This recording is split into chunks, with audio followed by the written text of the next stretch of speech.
안녕하세요. 커피를 좋아하는 커피 엄마입니다. 우리는 하루에 최소한 2잔 내지 3잔 정도의 커피를 마시고 있죠. 우리나라에서는 20살이 넘는 성인이 연간 385잔 이상의 커피를 마신다고 합니다. 우리나라는 세계 커피 소비국 중에서 6위를 차지할 정도로 커피를 많이 마시는 편입니다.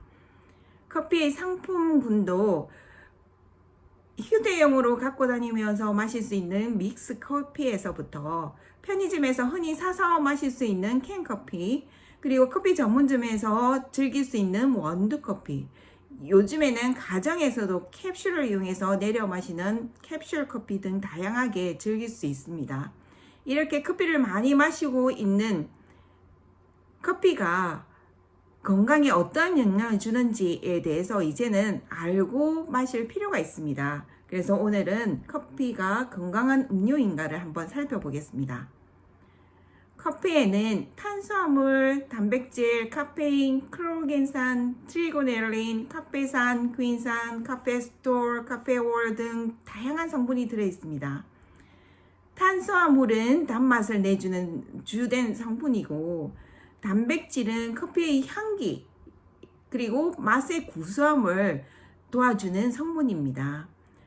커피에는 쓴맛이 있는데 이러한 쓴맛은 알칼로이드 성분이 담당하고 있는데 그 성분 속에는 클로겐산, 트리고넬린, 카페인 등이 주로 들어 있습니다. 알칼로이드 성분은 폴리페놀처럼 활성산소를 억제시키는 항산화 작용을 하는 성분이 있으므로 우리 몸에 좋게 작용하기도 합니다. 카페스톨과 카페올은 커피의 부드러움과 풍성함을 주는 지질 성분입니다. 흔히 커피를 많이 마시면 심혈관에 영향을 미칠 것이다 하고 염려를 주는 성분이기도 합니다. 하지만은 카페스톨은 항염증과 항암 효과를 내주기 때문에 오히려 콜레스테롤 작용에 도움을 주기도 합니다. 그러나 고지혈증이나 심근경색에 염려를 두고 있다면 오일이 함유되어 있는 에스프레소 추출보다는 필터를 이용해서 오일을 최대한 걸러서 추출해 마시는 핸드드립 방식을 추천하고 싶습니다. 커피에 들어있는 여러 성분들이 건강에 어떤 효과가 있는지를 좀 더 자세히 살펴보겠습니다.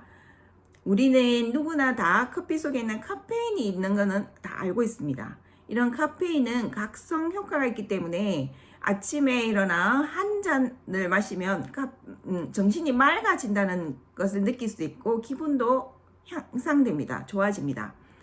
카페인 성분은 또한 치매 예방에도 도움을 준다고 알려져 있습니다. 미국 밀워키에 있는 위스콘신 대학 연구팀은 매일 200mg 이상 카페인을 섭취한 그룹이 그보다 적게 섭취한 그룹보다 치매에 걸릴 위험이 36%나 낮았다고 연구 결과를 발표했습니다. 이런 연구 결과는 이전에도 많이 나와 있는데요. 커피의 아데노신2의 수용체가 치매 역할을 차단시켜 줌으로써 알츠하이머의 진행을 늦춰준다는 것입니다. 식품의약안전처에서는 성인이 마실 수 있는 카페인의 최대 권장량을 400mg으로 권하고 있습니다. 보통 에스프레소로 추출한 커피 음료 한 잔에는 35mg 카페인이 들어있고, 그리고 캔커피 속에는 30에서 50mg이 들어있으며 원두커피에는 60에서 100mg 정도가 포함되어 있습니다.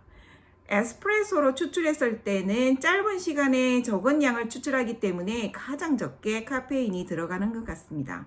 이런 수치를 기반으로 하면 하루에 2잔 내지 3잔 정도의 커피를 마시는 것은 건강에 지장이 없는 것으로 보여집니다. 하지만은 카페인은 과다 섭취하면은 부작용이 있을 수 있고 이뇨작용이 있기 때문에 자신의 신체 건강을 잘 파악한 후에 섭취량을 조절할 필요가 있습니다.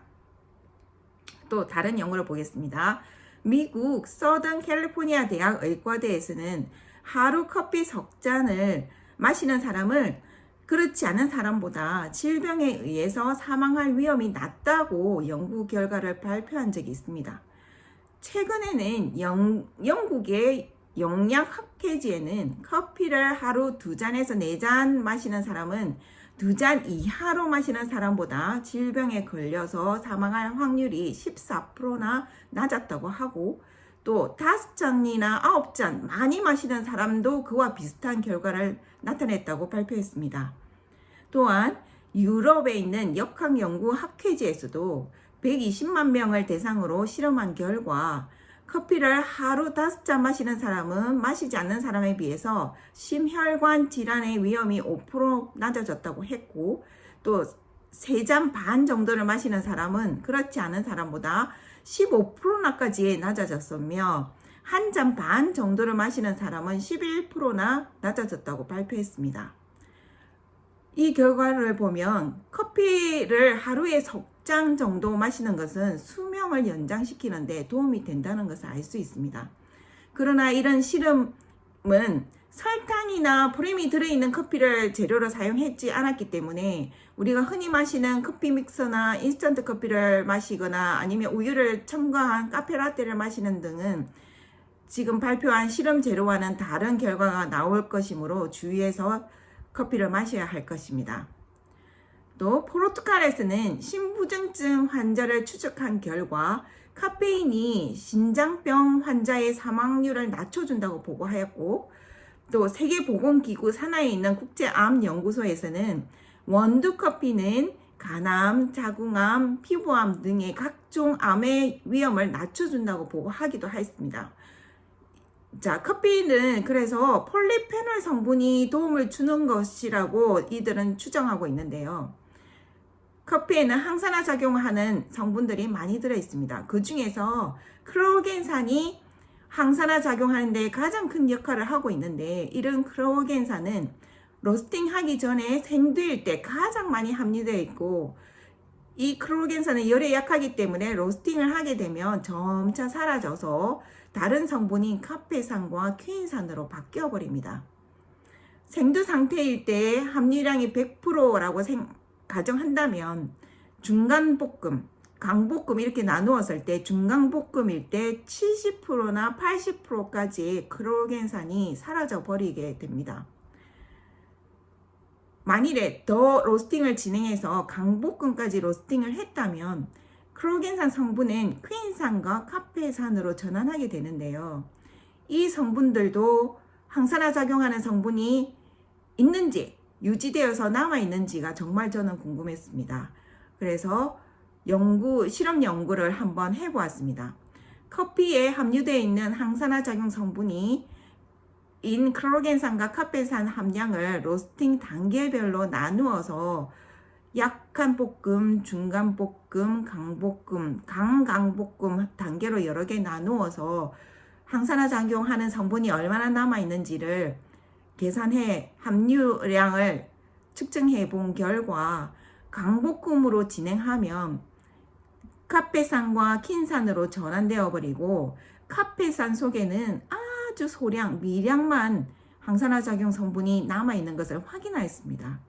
따라서 로스팅을 오랫동안 강하게 할수록 커피 속에는 항산화 작용 성분인 좋은 성분이 모두 사라져 버린다는 것을 알게 되었습니다.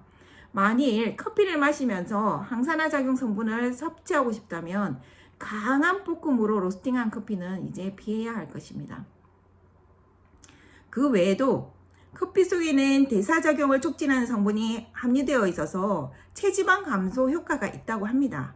하워드 공중보건대학원 연구팀은 커피를 마시며 몸에 있는 이와 호르몬을 증가시켜서 대사량을 촉진시켜준다고 발표하였습니다. 그리하여 커피는 다이어트에도 도움이 되는 것을 확인했으므로 운동하기 전에 한 잔 마셔주는 것은 원하는 결과를 얻어내는데 도움을 줄 것입니다. 그 외 커피가 저혈압에 있는 사람에게 혈압을 올려주는 효과가 있고, 또 제2형 당뇨병이 있는 사람한테는 혈당 조절에도 도움이 있다고 합니다. 그래서 하루에 커피 한 잔 마시는 것을 권장하는 연구 결과도 있습니다. 지금까지 여러 연구 결과를 살펴보았고, 이것을 종합해 보면 커피는 우리 건강에 도움을 주는 여러 성분이 포함되어 있는 것을 알게 되었습니다. 하루에 두세 잔 정도 마시는 것은 건강에 문제가 되지 않고 오히려 삶에 도움을 준다는 것을 알게 되었습니다. 하지만 자신의 건강 상태에 따라서 그 양을 적절히 조절하면서 음용하여야 할 것입니다. 대부분의 연구 결과는 부재료 없이 설탕이나 다른 첨가물이 없이 커피 자체만을 연구한 결과이기 때문에 가능한 한 우리도 그의 결과에 따라서 설탕 등 다른 부재료를 첨가하여 마시는 것을 자제할 것을 권하고 싶습니다. 마지막으로 항산화 작용을 하는 커피의 좋은 성분이 우리 몸에 좋게 작용하기 위해서는 중간 볶음 정도를 넘어서서 너무 강하게 볶아지는 것을 커피를 마시는 것을 권하고 싶지 않습니다. 이런 모든 점을 유념하셔서 몸에 좋은 커피를 즐기시기 바랍니다. 들어주셔서 감사합니다.